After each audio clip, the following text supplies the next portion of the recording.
જે બ્લાસ્ટની ઘટના બની હતી એના પછી તાત્કાલિક ગૃહ વિભાગના સૂચનાથી માનનીય ડીજી સાહેબ તરફથી અને એટીએસના સંકલનમાં એક ડ્રાઈવ રાખવામાં આવી છે સમગ્ર રાજ્યમાં. આમ જ ભાગરૂપે એવા તથ્યો જો કોઈ પણ પ્રકારથી એવા એન્ટી નેશનલ કામગીરીમાં સામેલ થવાની શક્યતા હોય આ પ્રકારના તમામ વ્યક્તિઓના એક જો અલગથી ડોઝિયર બનાવવાની જો કામગીરી ચાલુ કરવામાં આવી છે. એના માટે સર્વપ્રથમ તો અલગ અલગ જો એવા ગુનાઓ જો લગભગ એન્ટી નેશનલ પ્રકારના ગુનાઓ હોય છે એમાં જો છેલ્લા 30 વર્ષના ડેટા અમે લોકો લીધા જે લોકો સામેલ હોય છે, ખાસ કરીને હથિયાર ધારાના જો કેસીસ જો વેપન્સ વગેરેના સપ્લાયમાં વેપન સાથે પકડાયેલા છે એવા છેલ્લા 30 વર્ષમાં કુલ લગભગ જો 1717 જેટલા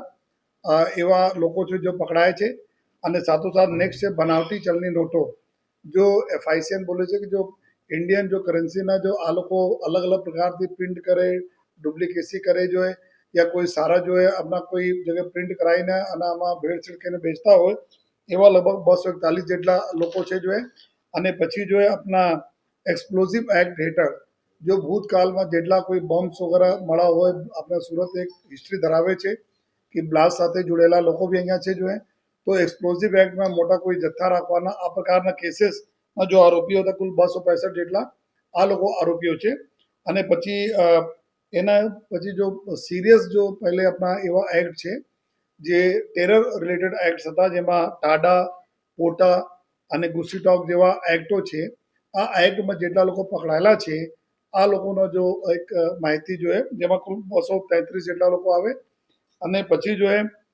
NDPS જો આરોપીઓ જેના અત્યારે નાર્કો ટેરરિઝમ તરીકે બી અમારા લોકોના ટાર્ગેટમાં રહે છે. જો NDPSના સપ્લાયમાં જેટલા બી લોકો સામેલ છે અને જો મોટા જો કાર્ટલ્સ હોય, પેડલર્સ હોય આ પ્રકાર કુલ ટોટલ જો 1255 જેટલા લોકો છે. તો આ પ્રકારના કુલ અમે લોકોને અને એના પછી જો એક નેક્સ્ટ કેટેગરી છે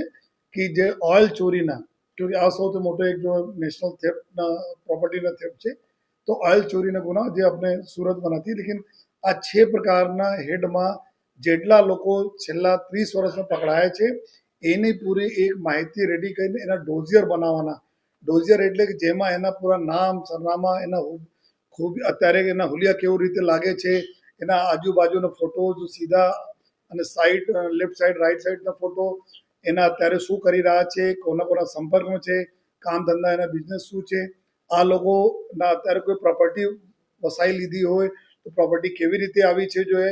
અને એના હાલના એના સાગરીતો કોણ છે, કઈ પ્રકારના એક્ટિવિટીમાં સામેલ છે, આ તમામ પ્રકારના માહિતીના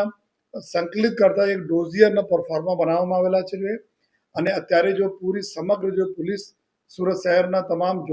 ઝોનના પોલીસ, ક્રાઇમ બ્રાન્ચ સુધી તમામ લોકો આ ડ્રાઈવમાં સામેલ થઈને આ લોકો ડોઝિયર બનાવવાની કામગીરી કરી રહ્યા છે જો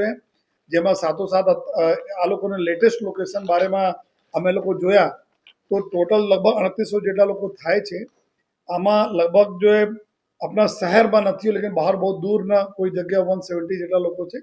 જો બહાર છે. અને લગભગ 1200 જેટલા લોકો છે જો ગુજરાત રાજ્યમાં નથી, ગુજરાત બહાર છે જો જેના માટે અમારા લોકો સંકલન ચાલુ છે જે તે યુનિટ સાથે, પોલીસ યુનિટ સાથે. બાકી જેલમાં અત્યારે 217 જેટલા છે અને 92 જેટલા લોકો મરણમાં ગયેલા છે. અને તો આ બધાને અગર અમે કાઢીએ તો કરીબ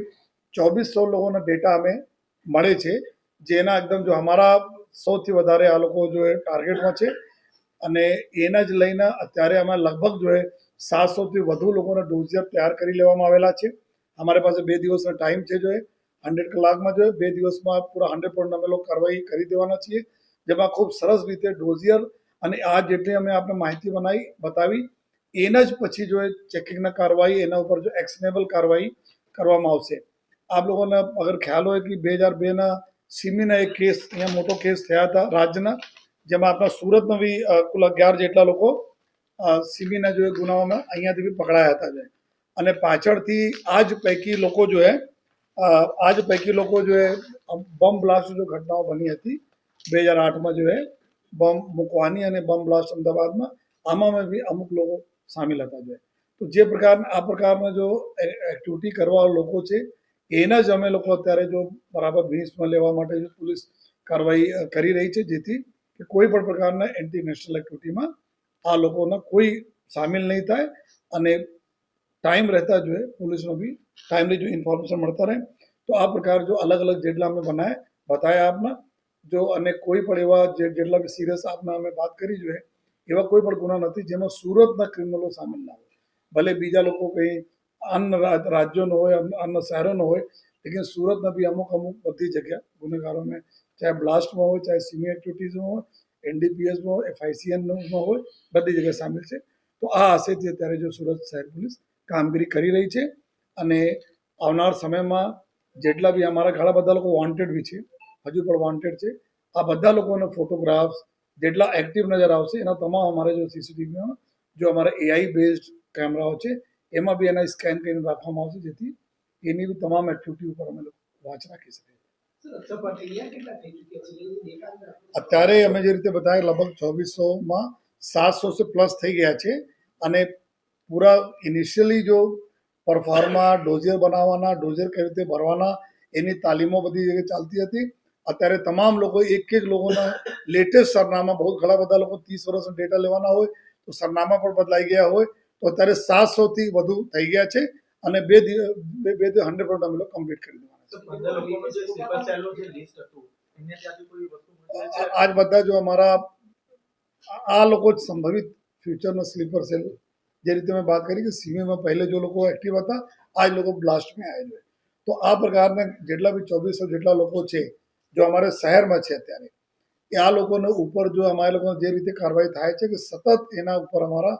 વોચ રહે કંટ્રોલ રહે જેથી કોઈ પણ પ્રકારના એક્ટિવિટીમાં લોકો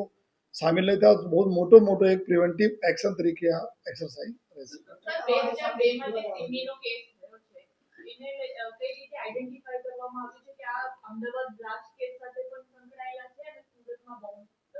આ તો જ્યારે તપાસ થઈ હતી આમાં જો ઘણા બધા જો ગુનાઓ જો દાખલ થયા ડિટેક્ટ થયા આમાં બધા પકડાયા હતા. આમાં अपने यहाँ जो हाल जो 11 जो टोटल ओवरऑल सीमी केसेस થયા હતા पूरा जो है कम्बाइंड पूरे गुजरातમાં આમાં 11 હતા 11માં અત્યારે 9 जो है अपने यहाँ છે અને એક આમાંથી એક સાજિદ ગુલામ ખ્વાજા મંસૂરી હતા જો બોમ્બ પ્લાન્ટ કરવામાં એના ફાંસીને બી સજા અમદાવાદ થઈ છે જે અમદાવાદ સાબરમતી જેલમાં છે. તો આ પ્રકારના જો લોકો સિરિયસ ગુનાઓ બી હતા આ લોકોને અત્યારે હાજરી ક્યાં છે આવે છે જેલ અગર પેરોલ પર આવે તો કોના મળે કઈ રીતે મળે આ તમામ ચીજોને અમે લોકો આવરી લેતા જોઈએ ડોઝ અત્યારે તૈયાર કરી છે. સૌથી વધુ એક કટ્ટરતાવાદી જે રહે છે એ આ બધા જે આરોપ જે મ્યુઝિયમ બનાવ્યું છે એમાં એનું ને આ જ લોકો જે રીતે બતાવે આ બધા એવા ગુનાઓ છે કે કોઈ આ પ્રકારને કટ્ટરવાદી હોય રેડિકલ હોય તો આ કોઈ ને કોઈ ગુનામાં આમાં સામેલ હોય. ઘણા બધા લોકો શું છે કે આપણે નાર્કોટિક્સની વાત કરીએ તો અત્યારે આ બધા સાંભળો છો કે નાર્કો ટેરિઝમમાં જો પૈસા આવે છે કંઈ ફરીને જતી રહે છે જો ત્યાં ટેરર મોડ્યુલમાં નીકળી જાય છે. જો ઘણા બધા જો એક્સપ્લોઝિવ એક્ટમાં જો પહેલે બી કોઈ પાસે જો એક્સપ્લોઝિવ સુરત अपना બ્લાસ્ટ વિટનેસ પણ કરેલા છે 90sમાં જો અહીંયા બ્લાસ્ટ બી થયેલા છે લોકોની ડેથ બી થઈ છે. તો આ પ્રકારના એક્સપ્લોઝિવ એક્ટ વાળા મતલબ જેના એના ટેવ હોય કે એક્સપ્લોઝિવ સાથે જો બહુ હેબિચ્યુઅલ હોય તો આ પ્રકાર લોકો આવે છે. તો આ જ લોકો જો અમે કેટેગરી માનીએ છીએ કે અગર કોઈ પણ પ્રકારના એન્ટી નેશનલ એક્ટિવિટીમાં કોઈ અહીંયાથી સામેલ થઈ શકે તો બહુ સંભાવના રહે છે કે આ જો ગુનાઓનો અમે 6 કેટેગરી છે આમાંથી કોઈ ટેવાલા હોય આ બી થઈ શકે છે. બોમ્બ બ્લાસ્ટના કેટલા લોકો જે બોમ્બ બ્લાસ્ટની અંદર સામેલ હતા? बम ब्लास्ट जो कुल 2008 में जो बम ब्लास्ट થયા હતા આમાં કુલ 72 આરોપી जो पूरा राज्य में पकड़ाया था जो है અને આમાં આરોપી પૈકી સુરતના કુલ 3 આરોપી હતા जो જે રીતે મેં વાત કરી કે મોહમ્મદ તનવીર મોહમ્મદ અખ્તર પઠાણ હતા એના ફાંસીના સજાનો હુકમ થયેલા છે. બાકી જો એક મોહમ્મદ જહીર હતા જો પકડાયા હતા પછી કોર્ટથી નિર્દોષ છૂટી ગયા હતા અને એક રફીક ઉર્ફે રઈસ વલીભાઈ ઈસાભાઈ છે જો અત્યારે વોન્ટેડ છે આફ્રિકા ભાગી ગયા છે. તો આમાં બી 3 લોકો આપણે અહીંયાના હતા.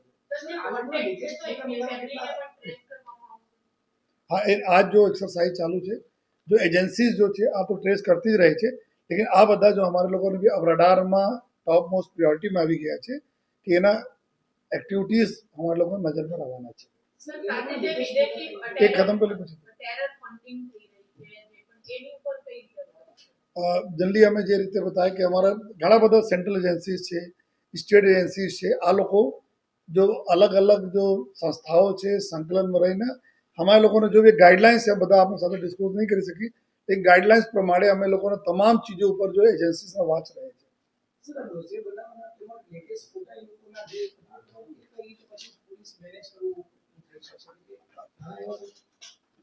આ જો એક અમે લોકોનો ડોઝિયર છે